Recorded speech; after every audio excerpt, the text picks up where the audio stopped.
Hello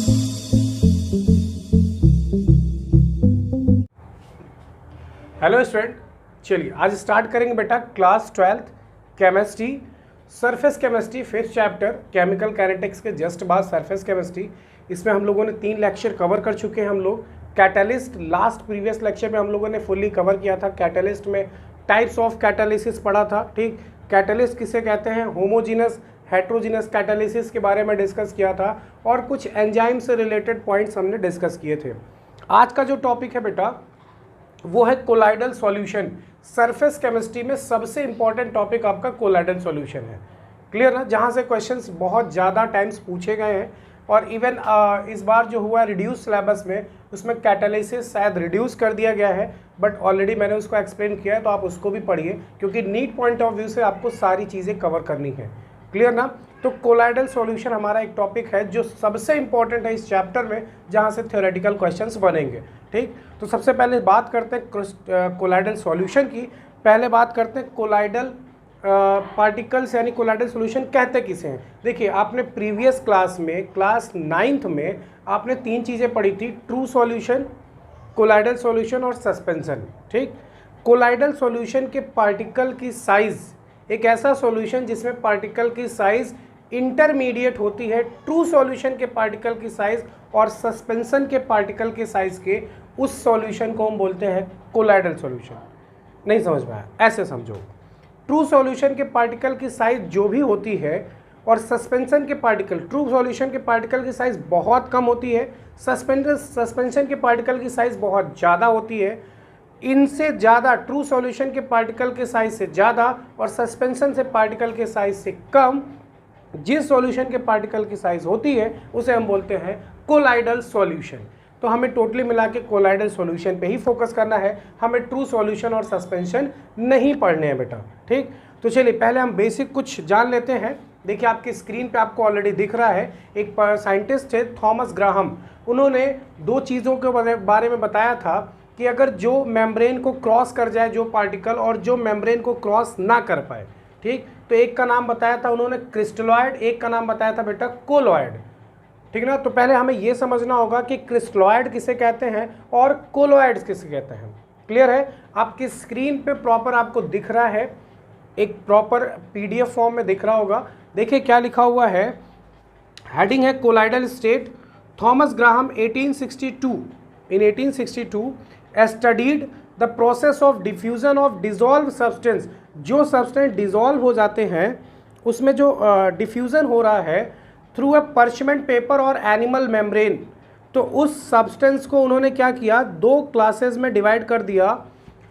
first crystalloid, second आपका colloid. Clear है, आपको proper clean, neat and clean दिख रहा होगा बेटा। ठीक, फर्स्ट क्रिस्टलॉयड एंड सेकेंड क्या है आपका कोलॉयड। क्लियर है बेटा।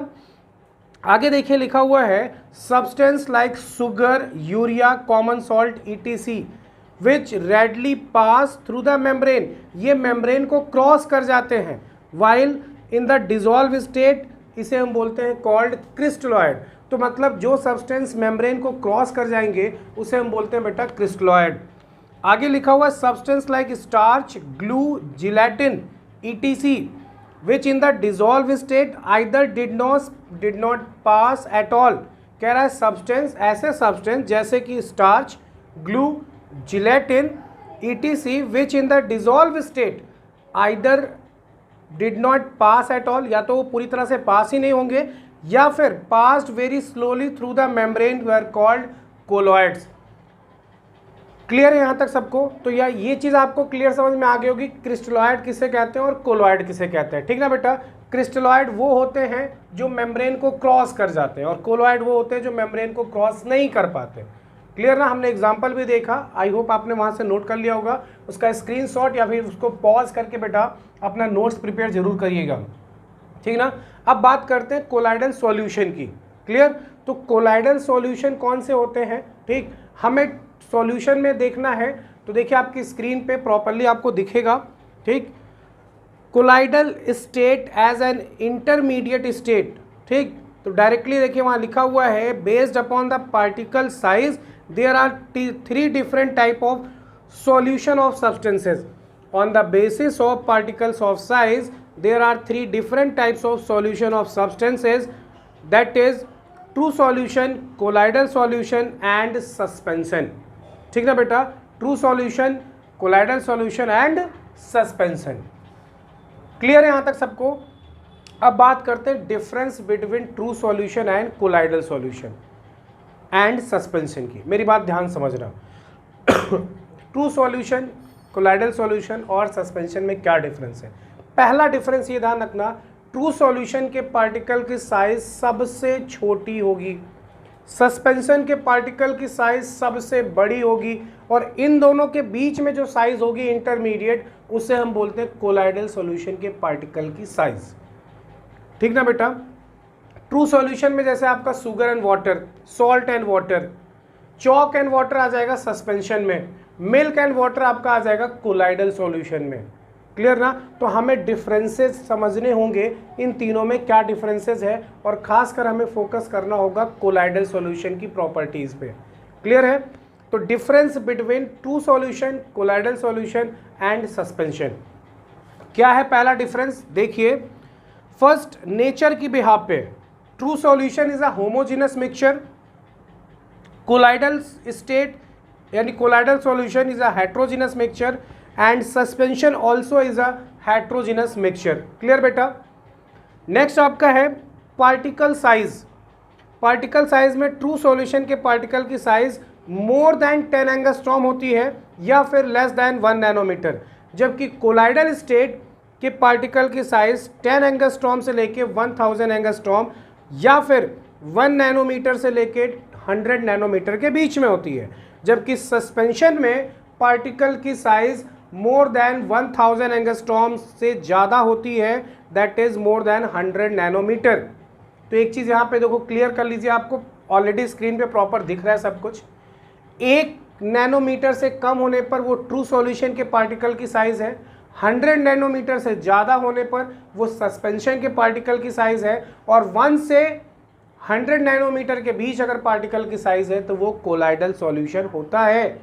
क्लियर है बेटा? अच्छा, चलिए आगे। Next, effect of gravity on particles. क्या इफेक्ट पड़ता है ग्रेविटी का? तो देखिए, ट्रू सॉल्यूशन पे no effect, particle do not settle, क्योंकि वो तो पूरी तरह डिसॉल्व हो जाता है। ट्रू सॉल्यूशन में अगर हम नमक पानी का घोल बनाते हैं, सॉल्यूशन बनाते हैं, तो नमक तो पूरी तरह डिसॉल्व हो जाएगा, ग्रेविटी पे उस पर कोई फर्क ही नहीं पड़ेगा, वो सेटल डाउन होगा ही नहीं। ठीक, जबकि कोलाइडल स्टेट में भी देखोगे no effect, particles do not settle, heavy salt particles so sedimentation. अगर कोई हैवी कोलाइडल सॉल्ट है तो मे भी हो सकता है वो सेडिमेंटेशन शो करे, जबकि सस्पेंशन में पार्टिकल सेटल ऑन सेटिंग, वो नीचे की तरफ बैठ जाएंगे, जैसे चॉक एंड वाटर। चॉक आपको ग्लास के नीचे सरफेस पे इकट्ठा मिलेगा। आई बात समझ में? ये हो गए 3 डिफरेंसेस। Number 4, diffusion.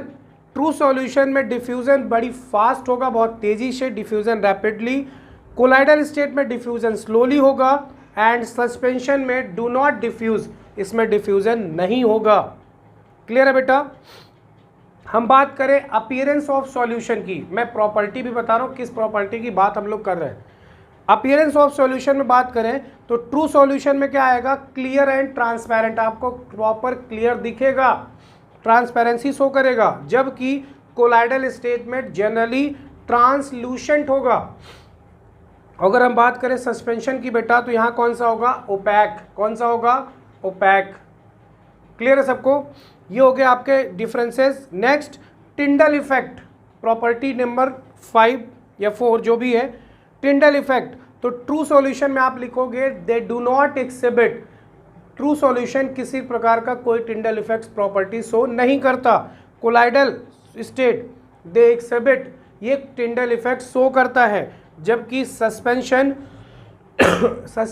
भी टिंडल इफेक्ट प्रॉपर्टी शो नहीं करता है, दे डू नॉट एक्सिबिट। अगर हम बात करें कोगुलेशन की बेटा, तो कोगुलेशन में क्या मिलेगा? They can be precipitated by adding suitable electrolyte. हम ट्रू सॉल्यूशन की अगर हम बात करें तो कह रहा है इसको आप प्रेसिपिटेट बना सकते हो अगर इसमें आप कोई सुटेबल इलेक्ट्रोलाइट ऐड करते हो तो। कोलाइडल स्टेट की बात करें, दे कैन बी कोगुलेटेड, यहाँ भी प्रेसिपिटेट बन जाएगा बाय एडिंग सुटेबल इलेक्ट्रोलाइट, जबकि सस्पेंशन में ऐसा कुछ नहीं होगा, they are not coagulated. Clear बेटा?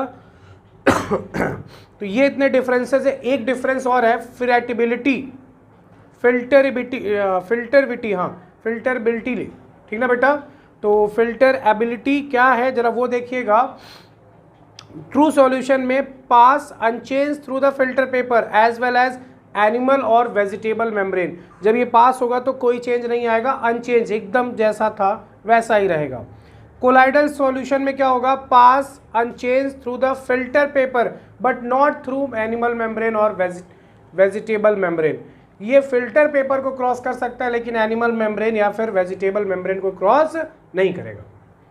बात करें सस्पेंशन की तो do not pass through the filter paper और एनिमल मेम्ब्रेन और वेजिटेबल मेम्ब्रेन, ये किसी भी प्रकार की फिल्टर को क्रॉस नहीं कर सकता। क्लियर है बेटा यहाँ तक? ये रहा differences between colloidal solution, suspension and true solution. I hope यहाँ तक आपको प्रॉपर क्लियर समझ में आ चुका होगा। इसको अच्छे से नोट डाउन करिएगा क्योंकि ऑलरेडी बोर्ड पे लिखने से बेटर है आपको पीडीएफ फॉर्म में मिले, वो ज़्यादा बेटर होगा बेटा। क्लियर ना? नीचे डिस्क्रिप्शन में आपको इसके क्वेश्चंस भी दिए हुए हैं, वहाँ से आप सीट डाउनलोड कर लीजिएगा, इस चैप्टर के क्वेश्चंस भी सॉल्व करिएगा। अगर आपको कहीं डाउट होता है तो आप कंसल्ट कर सकते हो, कमेंट सेक्शन में मैसेज कर सकते हो बेटा। क्लियर ना? डिस्क्रिप्शन में इसकी सीट अवेलेबल है, वहाँ से आप डाउनलोड कर लीजिएगा, ठीक ना बेटा? चलिए आगे चलते हैं। नेक्स्ट आपका है टाइप्स ऑफ कोलाइडल सिस्टम। ठीक, टाइप्स ऑफ कोलाइडल सिस्टम, मेरी बात ध्यान समझना बेटा। टाइप्स ऑफ कोलाइडल सिस्टम, ठीक ना? टाइप्स ऑफ कोलाइडल सिस्टम क्या है, उससे पहले आपको दो चीजें पढ़नी होंगी। एक होता है डिस्पर्स फेज, एक होता है डिस्पर्स्ड फेज और एक होता है बेटा डिस्पर्सन मीडियम। क्या होता है? डिस्पर्सन मीडियम, ठीक ना बेटा? डिस्पर्स फेज और डिस्पर्सन मीडियम, इसको आप इनडायरेक्टली बोल सकते हो सॉल्यूट और इसको बोल सकते हो सॉल्वेंट, ठीक ना बेटा? तो कोलाइडल सॉल्यूशन पढ़ते समय हम सॉल्यूट और सॉल्वेंट के नाम में थोड़ा सा चेंज देखेंगे। चेंज क्या है? जिस चीज को आप मिलाओगे वो डिस्पर्स फेज है, जिसमें मिलाओगे वो डिस्पर्सन मीडियम होता है। तो ये सॉल्वेंट की तरह बिहेव करेगा और ये सॉल्यूट की तरह बिहेव करता है। ठीक, कोलाइडल सिस्टम की बात करें तो कोलाइडल सिस्टम में आपको 7 टाइप्स के कोलाइडल सिस्टम मिलेंगे। ठीक, स्पेशली ध्यान से सुनिएगा, 7 टाइप्स के, अभी आपको स्क्रीन पे प्रॉपर दिखेगा, 7 टाइप्स के कोलाइडल सिस्टम आपको मिलेंगे। कौन कौन से, जरा वो फोकस करिएगा बेटा, कौन कौन से मिलेंगे जरा वो देखिएगा।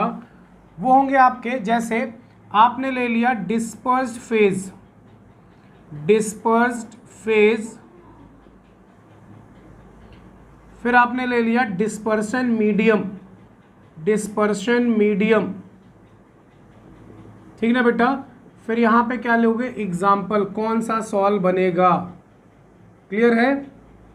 चलो, डिस्पर्स फेज, अब देखो जैसे यहां पे आपने लिया सॉलिड, ठीक, और आपने डिस्पर्शन मीडियम ले लिया लिक्विड।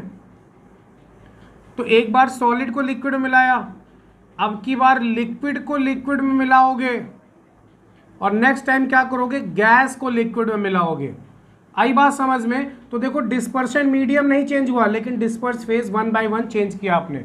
नेक्स्ट में क्या करोगे? डिस्पर्स फेज आपने ले, डिस्पर्शन मीडियम आपने ले लिया सॉलिड, आपने सॉलिड को सॉलिड में मिलाया, गैस को सॉलिड में मिलाया और किसको मिलाओगे? लिक्विड को सॉलिड में। आई बात समझ में? Solid solid solid. तो ऐसे करके हमें गैस का भी कोलाइडल सॉल्व बनाना होगा। ठीक, तो हमें एग्जाम्पल समझने हैं। एक चीज ध्यान रखना, अभी आगे चल के हम डिस्कस करेंगे यहाँ पे, तो अभी इस चीज को ऐसे एज इट इज समझिए। आपकी स्क्रीन पे अभी दिखेगा कि डिस्पर्स फेज हम चेंज करेंगे डिस्पर्शन मीडियम में कंडीशन के अकॉर्डिंग। जैसे यहाँ पे लिक्विड लिक्विड लिक्विड, यहाँ पे हमने चेंज किया, क्या बनेगा वो हमें एग्जाम्पल समझना होगा। आई बात समझ में? जैसे आप सॉलिड लिक्विड मिलाओगे तो पेंट एग्जाम्पल हो सकता है, ठीक ना बेटा? तो यहाँ पे हमें एग्जाम्पल समझने होंगे।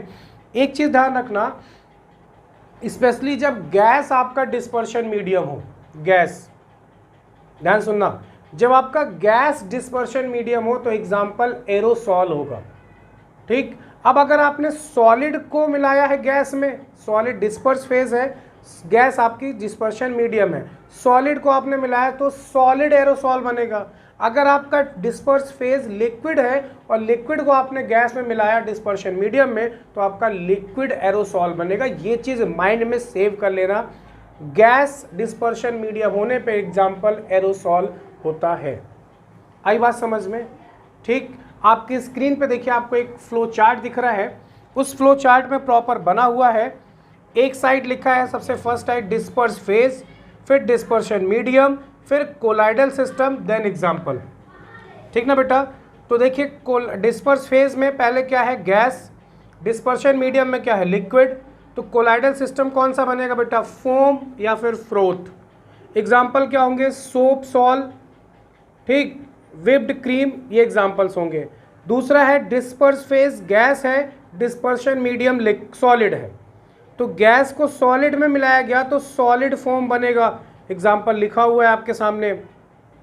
अब गैस को गैस में ये नहीं बनता, ये चीज ध्यान रखना, डिस्पर्स फेज और डिस्पर्शन मीडियम दोनों गैस, ऐसा कोलाइडल सिस्टम नहीं है, ठीक। चलिए नेक्स्ट की तरफ चलते हैं। डिस्पर्स फेज लिक्विड है, डिस्पर्शन मीडियम गैस है। लिक्विड को गैस में मिलाया, मैंने आपको बताया था गैस डिस्पर्शन मीडियम होने पे एरोसॉल बनेगा। देखिए लिखा है aerosol of liquid, example fog. Fog आपका किस फॉर्म में रहता है, वेपर फॉर्म में, और उसमें लिक्विड वाटर वेपर्स होती है ना लिक्विड फॉर्म में, ठीक। Fog, cloud, fine insecticide spray. Next disperse phase liquid है और डिस्पर्शन मीडियम भी लिक्विड है, एग्जाम्पल क्या होगा, इमल्सन। ये भी याद रखना, जब दोनों आपको लिक्विड मिल जाए तो एग्जाम्पल इमल्सन होता है बेटा, क्लियर है सबको, एग्जाम्पल मिल्क। फिर liquid disperse phase, dispersion medium solid, example क्या होगा बेटा, जेल। डिस्पर्स फेज सॉलिड है, डिस्पर्शन मीडियम गैस है, डिस्पर्शन मीडियम गैस है, तो क्या होगा, सॉलिड एरोसॉल। सॉलिड एरोसॉल का एग्जाम्पल क्या होगा, स्मोक या फिर डस्ट। डिस्पर्स फेज सॉलिड है, डिस्पर्शन मीडियम लिक्विड है, एग्जाम्पल क्या होगा, सॉल। एग्जाम्पल क्या है, कोलाइडल सिस्टम कौन सा है, सॉल है, एग्जाम्पल क्या है, पेंट्स। अगर दोनों सॉलिड हो, डिस्पर्स फेज भी डिस्पर्शन मीडियम भी, तो आपका कौन सा होगा, सॉलिड सॉल, एग्जाम्पल क्या होगा, रूबी ग्लास, सम जेमस्टोन। ये एग्जाम्पल्स होंगे बेटा, क्लियर है सबको यहाँ तक, अच्छे से इसको नोट डाउन कर लीजिएगा, ये टाइप्स ऑफ कोलाइडल सिस्टम है, क्लियर है सबको, इसको अच्छे से नोट डाउन करिएगा बेटा। ओके बेटा, तो ये रहा आपका colloidal system, type of colloidal system, ठीक। अब आगे चलते हैं नेक्स्ट टॉपिक की तरफ, इसको अच्छे से नोट डाउन कर लीजिएगा पीडीएफ से, ठीक है बेटा। आगे चलते हैं नेक्स्ट टॉपिक की तरफ, क्लासिफिकेशन ऑफ कोलॉइड। ये आपका बहुत इंपॉर्टेंट है, ध्यान से देखिएगा, आपको एक एक चीज़ समझ में आ जाएगी। क्लासिफिकेशन ऑफ कोलॉइड, हम उसको क्लासीफाई करेंगे कई कैटेगरीज की बेसिस पे, ठीक।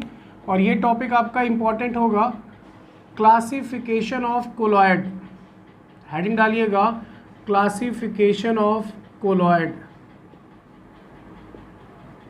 ठीक है बेटा। क्लासिफिकेशन ऑफ कोलॉइड्स कौन कौन सी बेसिस पे हमें करना है वो समझना होगा हमें, ठीक। फर्स्ट है आपका, फर्स्ट है बेटा, based upon appearance, based upon appearance, appearance. Second है आपका based upon charge, based upon charge. Third है आपका based on interaction, on interaction और affinity, affinity between disperse phase and dispersion medium, disperse phase and dispersion medium, ठीक ना बेटा। तो इन तीनों की बेसिस पे हम इसको क्लासीफाई करते हैं, वन बाय वन पढ़ के देखते हैं, ठीक। बेस्ड अपॉन अपीयरेंस सबसे पहले डिस्कस करते हैं, बेस्ड अपॉन अपीयरेंस पे। देखो मैंने अभी आपको बताया कि अगर आपके पास डिस्पर्शन मीडियम में गैस है तो इस टाइप का जो कोलॉइड बनेगा उसे क्या बोलेंगे, एरोसॉल।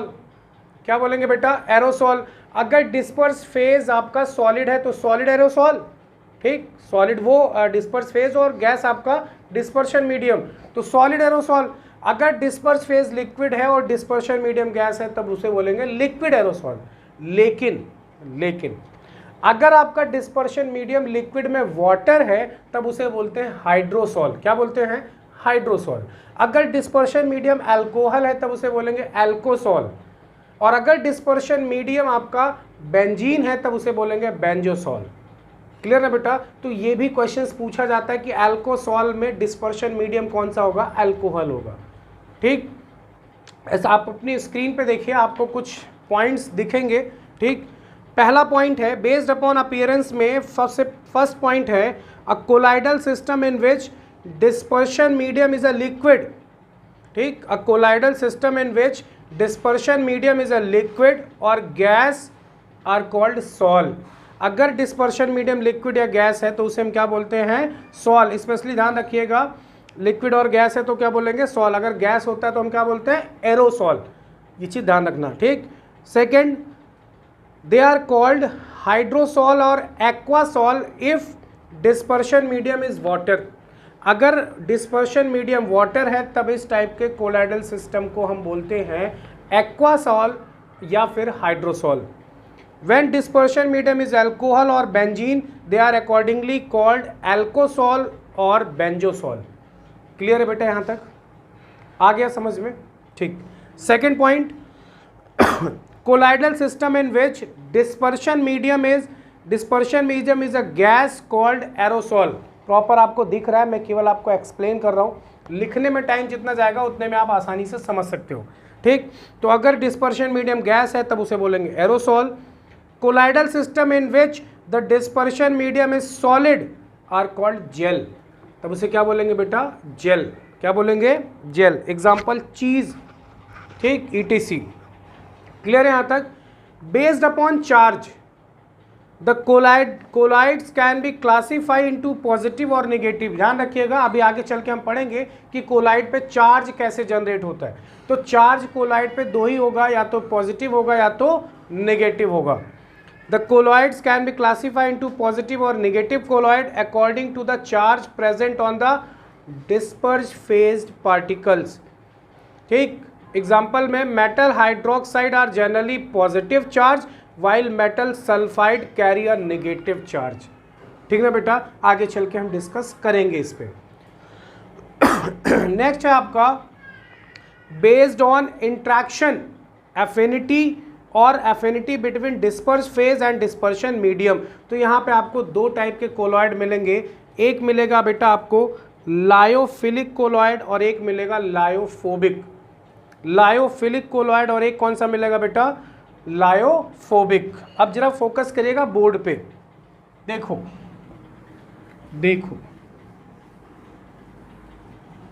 आपको दो चीजें मिलेंगी, लायोफिलिक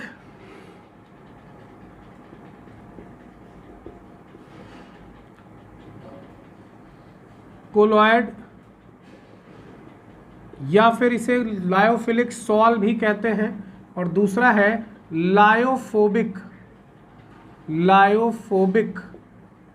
फोबिक मतलब बेटा फोबिया, लायोफोबिक सॉल या कोलॉइड। ठीक, लायोफिलिक क्या होगा, वाटर लविंग होगा। क्या होगा, वाटर लविंग होगा।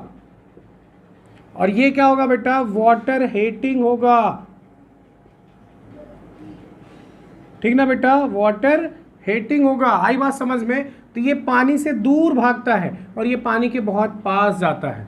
क्लियर है। तो ये दो वर्ड आपको बहुत अच्छे से समझने होंगे। लायोफिलिक जो वाटर लविंग होता है, अट्रैक्ट होता है टूवर्ड्स वाटर, और लायोफोबिक, फोबिया मतलब डरना। ठीक, तो ये लिक्विड से दूर भागेगा। आई बात समझ में। और सॉल मतलब यहाँ पे सॉल्यूशन की बात कर रहा है, मतलब कोलाइडल सॉल्यूशन की। क्लियर है। तो हमें ध्यान रखिएगा, एक इंपॉर्टेंट क्वेश्चन आपका यही होगा कि लायोफिलिक और लायोफोबिक सॉल्व में डिफरेंस बताइए, कौन ज़्यादा स्टेबल होता है, कौन कम स्टेबल होता है, कौन रिवर्सिबल होता है, कौन सा इरिवर्सिबल होता है। ये सारी चीज़ें आपको पूछी जाएंगी आपसे। इवन एग्जामिनर वाइवा के टाइम पे भी आपसे ये क्वेश्चंस पूछ सकता है अगर आपका सरफेस केमिस्ट्री से क्वेश्चंस रिलेट हुआ तो। ठीक ना बेटा, चलिए हेडिंग लिखिएगा लायोफिलिक एंड लायोफोबिक। मैं बोल रहा हूँ आपको, आपके स्क्रीन पे प्रॉपर आपको दिखेगा बेटा, डोंट वरी, कहीं कुछ परेशान होने की जरूरत नहीं है। तो थर्ड आपका है based on interaction. First lyophilic colloid. Lyophilic colloid में क्या लिखा हुआ है, the colloidal system in which particles of disperse phase have great affinity for the dispersion medium. कह रहा है एक ऐसा कोलाइडल सिस्टम जिसमें पार्टिकल्स ऑफ डिस्पर्ज फेज की एफिनिटी ज़्यादा है towards dispersion medium are called lyophilic, जिसे हम बोलते हैं ब्रैकेट में solvent loving colloid. Example gum, gelatin, starch, rubber, protein etc. Lyophobic colloid. Next heading, the colloidal system in which the particles of dispersed phase have no affinity for the dispersion medium, वो उसकी तरफ attract नहीं होगा, are called lyophobic in bracket solvent hating, वो उससे दूर भागता है। ठीक है ना बेटा, उसे बोलते हैं lyophobic colloids।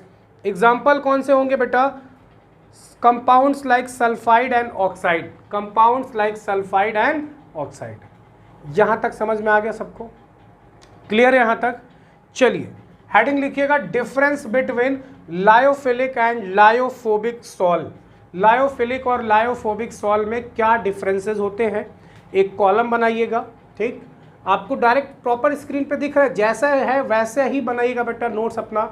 एक आपको एक साइड दिख रहा है लायोफिलिक सॉल्व और एक साइड दिख रहा है लायोफोबिक सॉल्व। क्लियर है।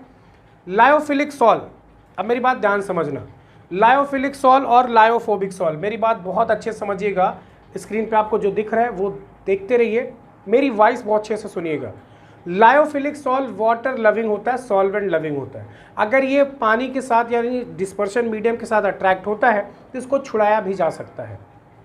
ठीक बेटा, ये बॉन्ड बनाएगा, अगर अट्रैक्ट होता है किसी तरीके से तो इसको छुड़ा भी सकते हैं। लेकिन जो लायोफोबिक है वो डिस्पर्शन मीडियम से दूर भागता है, सॉल्वेंट हेटिंग है। अगर उसको आप किसी तरह जोड़ ले गए ना तो फिर दोबारा वो नहीं टूटेगा, नहीं छूटेगा। इसका मतलब जो लायोफिलिक है वो रिवर्सिबल हो सकता है, लेकिन जो लायोफोबिक है एक बार अटैच हो गया किसी तरीके से तो फिर दोबारा नहीं छूटेगा, वो कैसा हो जाएगा, इरिवर्सिबल। आई बात समझ में। तो पहला जो डिफरेंस है लायोफिलिक सॉल्व में लिखिएगा रिवर्सिबल, लायोफोबिक में लिखिएगा इरिवर्सिबल। हो गया पहला डिफरेंस।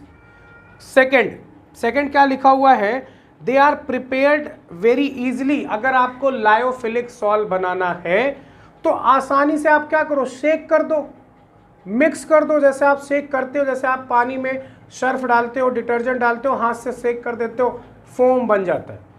तो भाई क्यों, क्योंकि लायोफिलिक तो वाटर लविंग है ना, डिस्पर्शन मीडियम की तरफ अट्रैक्ट होता है, तो जल्दी से उसके साथ रिएक्शन करेगा, फटाक से रिजल्ट दिखेगा, कोलाइडल सॉल्व बन जाएगा। जबकि लायोफोबिक सॉल्व ऐसा नहीं करता, वो डिस्पर्शन मीडियम से दूरी बना के रखता है। तो उसको करने के लिए, उसका सॉल्व बनाने के लिए हमें कुछ स्पेशल मेथड यूज करने होंगे, जबकि लायोफिलिक के लिए ऐसा कोई मेथड यूज नहीं करना है। उसको प्रॉपर सेक करिए या उसको गर्म करके आप प्रिपेयर कर लीजिए। देखिए दूसरा पॉइंट क्या लिखा हुआ है लायोफिलिक सॉल्व में, they are prepared very easily by shaking और warming the substance with dispersion medium. They do not require any electrolyte for stabilization. किसी इलेक्ट्रोलाइट की कोई रिक्वायरमेंट नहीं होगी इसके स्टेबलाइजेशन के लिए। जबकि लायोफोबिक सॉल्व में क्या लिखा है, they are difficult to prepare, बहुत आसान नहीं होगा बनाना। Special methods are used, addition of stabilizer essential for the stability. आपको स्टेबलाइजर की जरूरत पड़ेगी इसको प्रॉपर स्टेबल रखने के लिए। ये दो डिफरेंस क्लियर है ना बेटा, रक्षा आई बात समझ में। चलिए थर्ड डिफरेंस की तरफ चलते हैं, कौन ज़्यादा स्टेबल होगा। ठीक, third point, they are very stable. Lyophilic sol में third point, they are very stable and are not easily coagulated by electrolytes. Lyophilic sol का कोगुलेशन मतलब उसका प्रेसिपिटेट आप जल्दी नहीं बना पाएंगे। जबकि लायोफोबिक में they are generally unstable and get easily coagulated on addition of electrolyte. अगर हम इलेक्ट्रोलाइट ऐड कर दें लायोफोबिक सॉल्व में तो उसका कोगुलेशन आसानी से हो जाएगा। Fourth point, particles carry no और very little change charge depending upon the pH of the medium. कह रहा है पार्टिकल्स कोई चार्ज कैरी नहीं करेगा, या फिर करता है तो वेरी लिटिल चार्ज, वो भी डिपेंड करता है पीएच ऑफ द मीडियम पे। जबकि लायोफोबिक में colloidal particles have characteristic charge, उसके पास दोनों में से कोई एक चार्ज होगा, आइदर पॉजिटिव और नेगेटिव। क्लियर बेटा।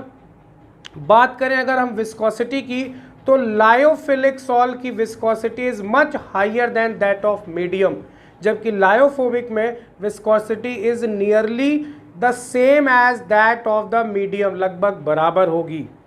क्लियर ना बेटा।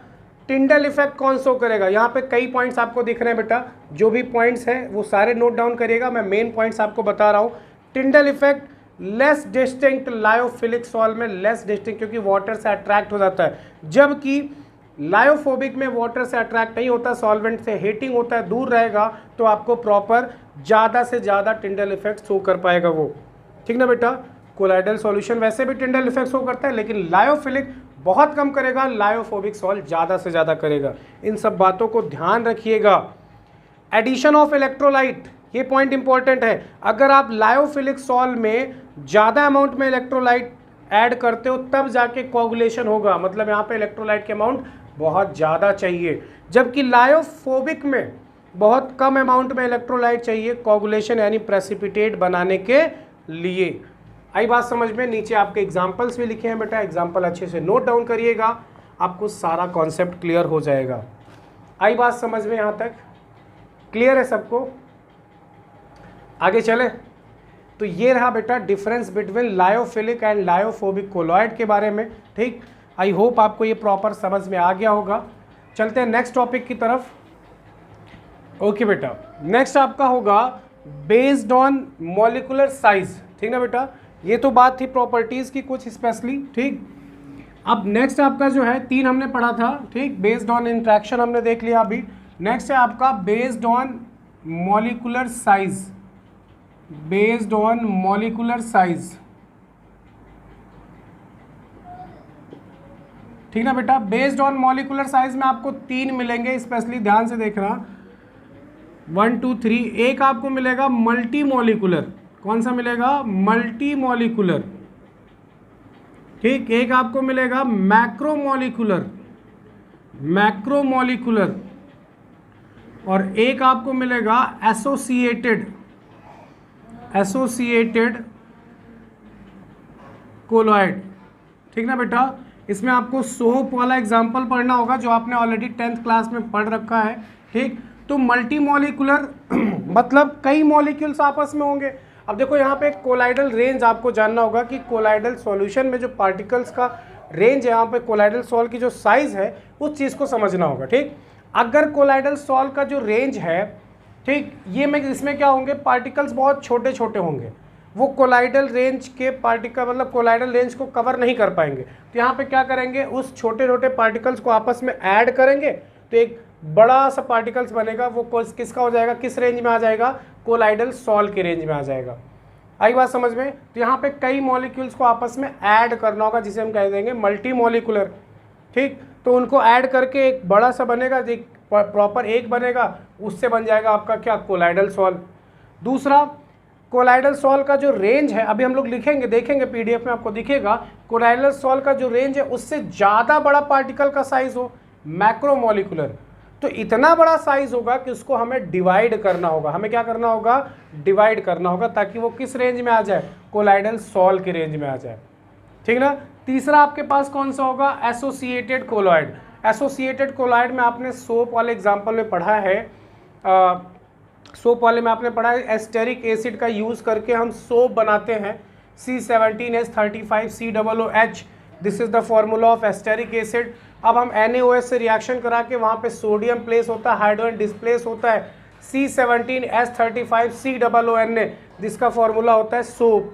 अब इसमें एक पार्ट होता है हाइड्रोफिलिक, एक होता है हाइड्रोफोबिक, पढ़ा था आपने। कैसे मिसैली का फॉर्मेशन होता है, ये चीज़ हमें समझना है। कैसे सारे मॉलिक्यूल्स एसोसिएट होकर कोलाइडल रेंज के कोलाइडल सॉल्ट को प्रिपेयर कर देते हैं। आई बात समझ में? तो पहले मल्टी मॉलिकुलर और मैक्रो मॉलिकुलर का एक्सप्लेनेशन देख लेते हैं, फिर बात करते हैं एसोसिएटेड कोलॉइड्स यानी सोप के केस में कैसे फॉर्म होता है वो चीज़ समझते हैं। क्लियर ना बेटा? चलिए आपकी स्क्रीन पे देखिए, आपको दिख रहा है first based on molecular size. देखिए लिखा है पहला first multi molecular colloid. Multi molecular colloid में क्या लिखा है sorry, the multi molecular colloidal particles consist of aggregate of atoms or small atoms with diameter less than 1 nanometre.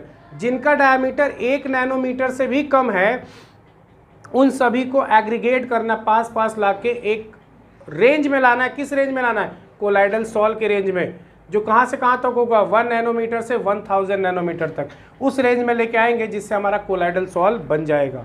Clear है?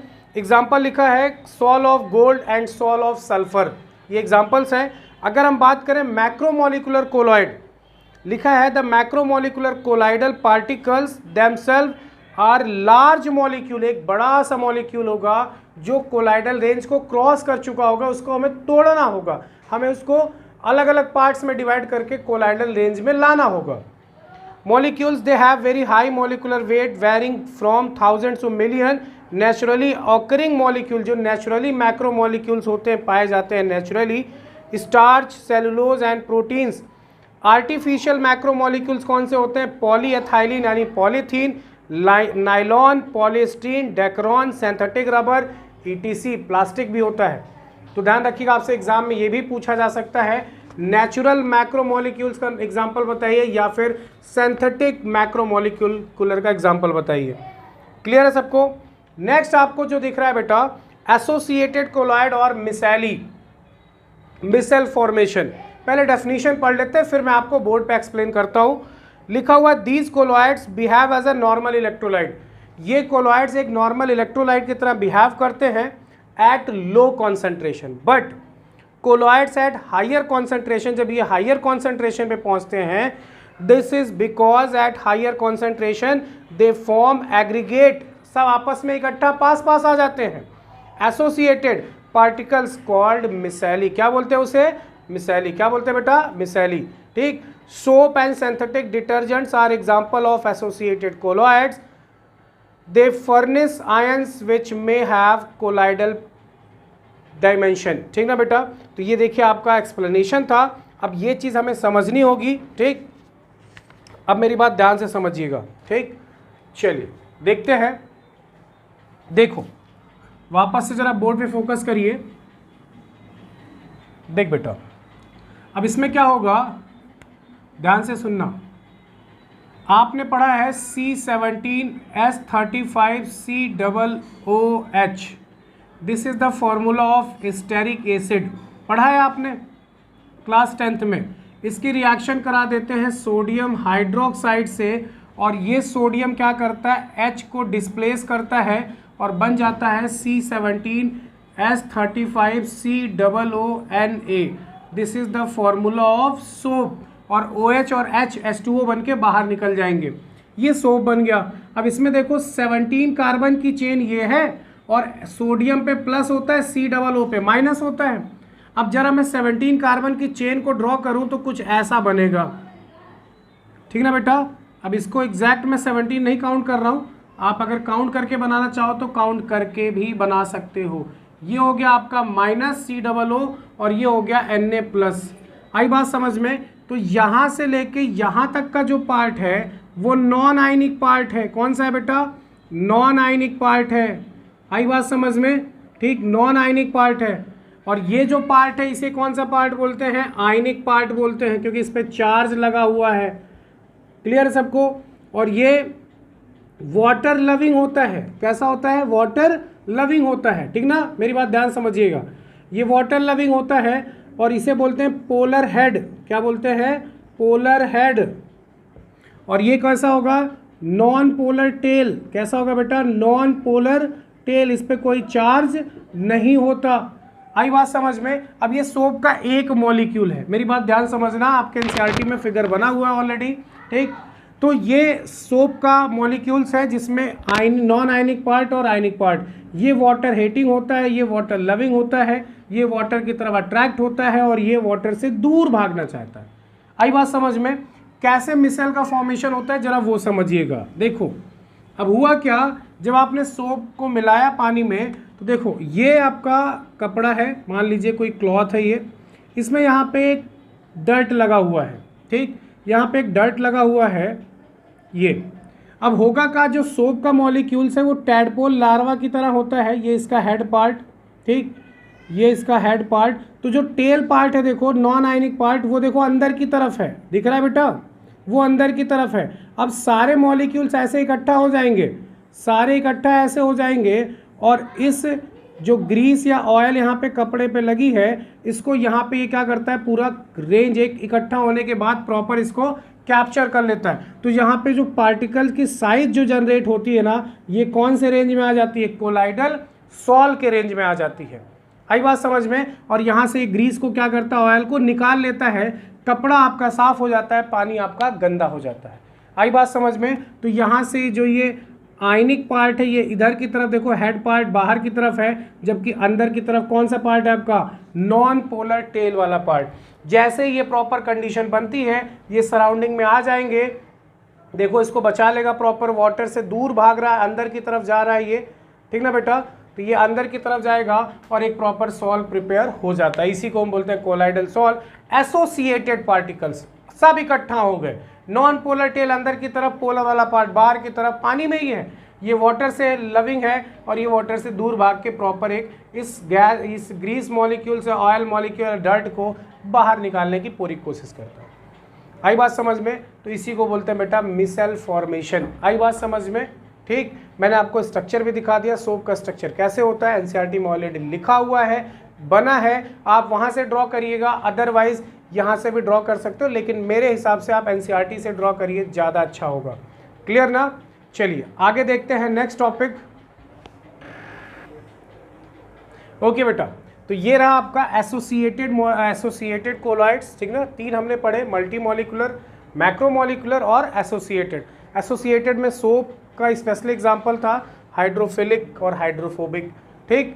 तो यहाँ तक अच्छे से इस चीज़ को कवर करिए। नेक्स्ट आपका जो टॉपिक है प्रिपरेशन ऑफ कोलॉइड्स, हम कैसे प्रिपेयर करेंगे कोलॉइड्स को, ठीक, ये हमें पढ़ना है, ठीक। प्रिपरेशन ऑफ कोलॉइड्स में आपको दो पढ़ना है, प्रिपरेशन ऑफ लायोफिलिक और प्रिपरेशन ऑफ लायोफोबिक, दोनों सॉल्व को कैसे प्रिपेयर करेंगे, ठीक।